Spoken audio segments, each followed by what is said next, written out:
देखिए, अगर हम बाजार में गए और हमें 2 टके की सब्जी या 70-80 रुपए का मटका या कोई अन्य चीज खरीदनी हो तो हम बहुत ही परख कर लेते हैं। यहाँ तो आत्म कल्याण करना है तो हमें कितना चौकन्ना रहना पड़ेगा। तो इस श्लोक में आचार्य मानतुंग जी क्या कह रहे हैं, देखो। इत्थं यथा तव विभूतिरभुजिनेन्द्र धर्मोपदेशन विधौ न तथा परस्य यादृक्प्रभादिन कृतः प्रहतान्धकारा तादृक् कुतो ग्रहगणस्य विकासिनोऽपि। हे जिनेन्द्र प्रभु, आपके धर्मोपदेश की महिमा अद्वितीय है।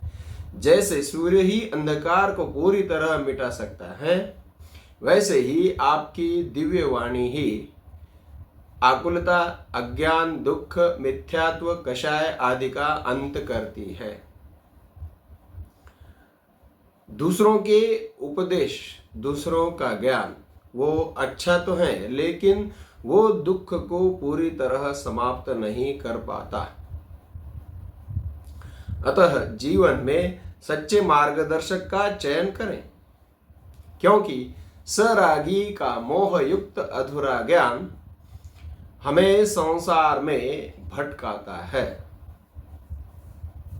अगर आप भी अपने जीवन में निराकुलता, सम्यक ज्ञान, सच्चा वीतरागी सुख, समाधान चाहते हैं तो जुड़िए सच्चे वीतरागी देव और सच्चे गुरु से, क्योंकि भक्ति में शक्ति है और सही ज्ञान में मुक्ति। अब देखते हैं शब्दशः अर्थ। आचार्य मानतुंग जी कह रहे हैं, हे जिनेन्द्र प्रभु, इत्थम यानी इस तरह से पिछले 9 श्लोकों द्वारा धर्म उपदेशन विधौ का अर्थ है कि धर्मोपदेश के समय जब तीर्थंकर की दिव्य ध्वनि होती है, तब समूह शरण की सभा में जो अष्ट प्रातिहार्य होते हैं, वह यथा तव विभूति ही अभूत का अर्थ है कि जिस तरह आपका दिव्य वैभव जगत देखता है, अशोक वृक्ष, सिंहासन, चंवर, त्रिछत्र, भामंडल, दुंदुभी, पुष्पवृष्टि और हितोपदेश की दिव्य अनुभूति भव्य जीवों को हुई।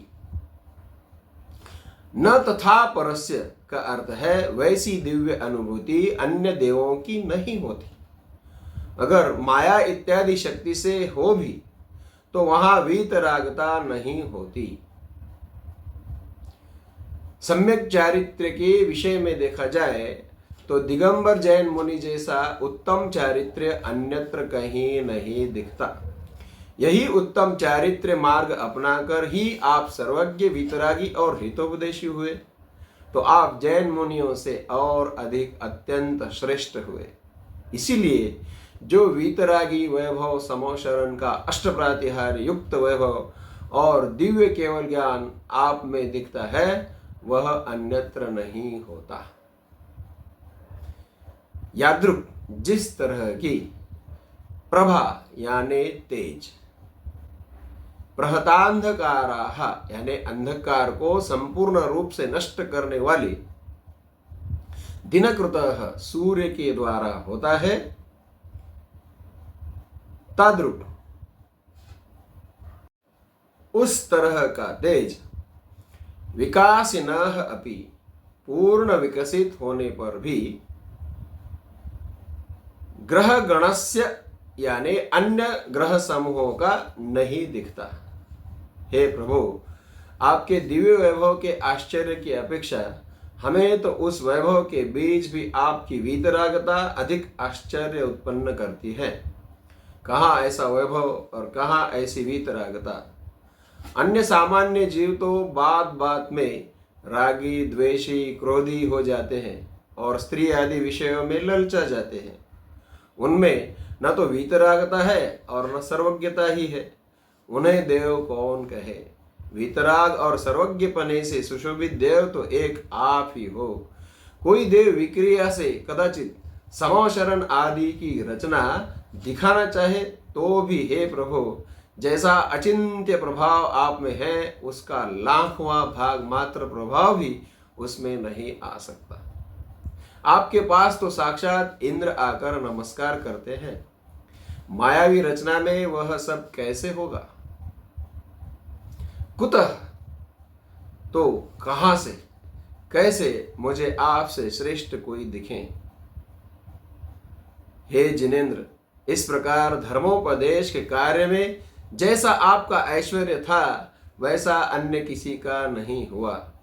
अंधकार को नष्ट करने वाली जैसी प्रभा सूर्य की होती है वैसी अन्य प्रकाशमान भी ग्रहों की कैसे हो सकती है? धर्म देशना के विधान में था जिनवर का जो ऐश्वर्य, वैसा क्या कुछ अन्य कुदेवों में भी दिखता है सौंदर्य। जो छवि घोर तिमिर के नाशक रवि में है देखी जाती, वैसी ही क्या अतुल कांति नक्षत्रों में लिखी जाती। जय जिनेन्द्र।